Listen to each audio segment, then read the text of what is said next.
સમગ્ર ઘટના બની ડીસા 1 એપ્રિલે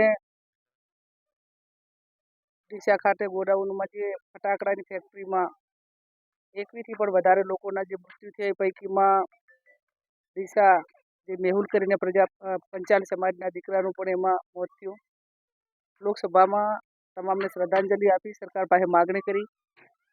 ઘટના દર્દભરી ઘટના એટલા માટે કે ઘણા બધાના તો અંગો પણ ઘણા દૂરથી એના DNA ટેસ્ટ કરાવીને પરિવારજનોને પોતાની બોડી પણ જે પરિવારોને મળવી જોઈએ એ નથી મળી. ઘટના બને ત્યારે વહીવટીતંત્ર 2-3 દિવસ તપાસની ટીમો તે બધું કરે. આ ગેરકાયદેસર હતું, બિનઅધિકૃત હતું. અહીંયા ફટાકડા માત્ર ગોડાઉન તરીકે જ મંજૂરી લીધેલી એને બનાવવા માટેની કોઈ નથી. તો જે લાગતા હતા ફાયર સેફટી હોય કે એને લાગતા જે અધિકારીઓ હોય એમની બેદરકારી સમજો, એમની રેમ નજર દેખો કે એમના ઉપર કોઈ આવી ઘટનાઓ પાછળ એમની કોઈ ગંભીરતા ના હોય. આ તમામ પ્રકારની જે કંઈ એક વહીવટી પ્રક્રિયા છે એ આ તમામ અધિકારીઓની અંદર જવાબદાર છે. હું માનું છું ત્યાં સુધી ગુજરાતની અંદર અનેક આવી ઘટનાઓ બની છે વહીવટીતંત્રની બેદરકારી, વહીવટીતંત્રની મિલીભગતના કારણે.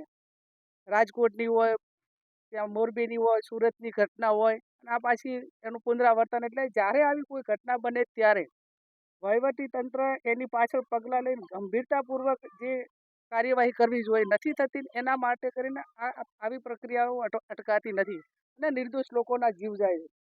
આજે આ પરિવારનો વધારો થઈ ગયો છે. આજે એમની આપણે એક હમદર્દી હોય, એમની વેદના, એ વેદનાને સરકાર વાચા આપે, એમને પૂરેપૂરો ન્યાય આપે. વળતર માત્ર આપવા પૂરતું આપ્યું છે. એક પરિવારને 10-10 લાખથી વધારે પણ આ વળતર આપવું જોઈએ એમની આર્થિક પરિસ્થિતિની વર્તમાન સ્થિતિ જોઈને. એટલે આ બાબતમાં રાજ્ય સરકાર પાસે પણ વાત કરશું, કેન્દ્રમાં પણ કરી છે. હું ભગવાનને પ્રાર્થના કરું આ તમામના આત્માઓને શાંતિ મળે, એમના પરિવારને દુઃખ સહન કરવા માટેની ભગવાન શક્તિ આપે અને અમારા લાયક જે કંઈ નાના મોટું કામ હશે એમને જે મદદ કરવાની છે પરિવાર ઉપર કાયમી અમારી રહેમ નજર રાખીને એમને મદદ કરવા માટેના પ્રયત્નો કરીશું.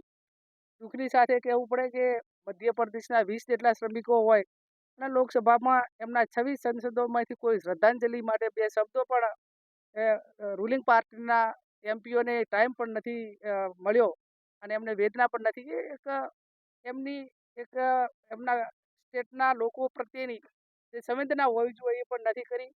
દુઃખની વાત છે. ખેર એ એમનો વિષય છે, પણ અમે અમારાથી જે કંઈ થતું છે કરવા માટેના પ્રયત્નો કરીશું. ફરી આ તમામ આત્માઓને ભગવાન શાંતિ આપે એવી હું પ્રાર્થના. મેં કીધું એમ તંત્ર આખું ભળેલું. એમ માને કે પોલીસ એવો રિપોર્ટ આપે છે કે ભાઈ અમે એમનો અભિપ્રાય નેગેટિવ આપ્યો હતો. તો નેગેટિવ અભિપ્રાય આપ્યા પછી તમે કેમ એને સીલ ના માર્યો? કેમ તમે એના ઉપર કાર્યવાહી જે કરવાની વહીવટી રીતે કરવાની થતી હોય, કાંઈ ફાયર સેફટી હોય, રેવન્યુ હોય કે જે એના લાગતા વળગતા જેટલાની એનઓસી હોય એ તમામ અધિકારીઓ એને ગંભીરતાપૂર્વક લઈને એને ગેરકાયદેસર ઠેરવી અને એની પાછળ પગલાં લીધા હોત તો આ દુર્ઘટના અટકી ગઈ હોત. પણ હું માનું છું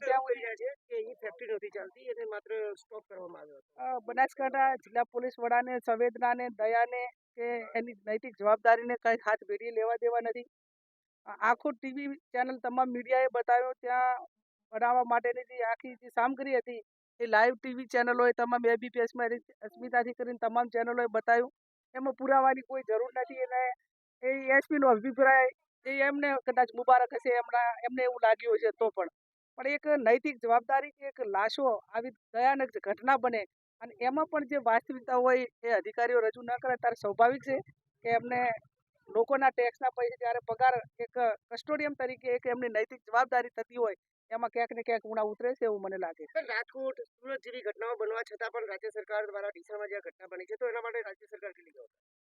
હું માનું ત્યાં સુધી એમને એસઆઈટી ટીમની રચના કરી, પણ એસઆઈ ટીમની રચના કોણ? એના જ. અને આ લોકોને ભારતીય જનતા પાર્ટીના રાજમાં એક સ્પષ્ટ વાત છે કે માણસ મરવા એટલા ભલે મરે, નુકસાન થવું હોય એટલું ભલે થાય, પણ એમને પોતાને એવી કોઈ ક્રેડિટને ધક્કો ના લાગવો જોઈએ કે અમારા શાસનમાં આવી ઘટના બની. આ એક એમની એક કાયમની માટેની એક વૈચારિકતા, એક વિચારધારા રહી છે.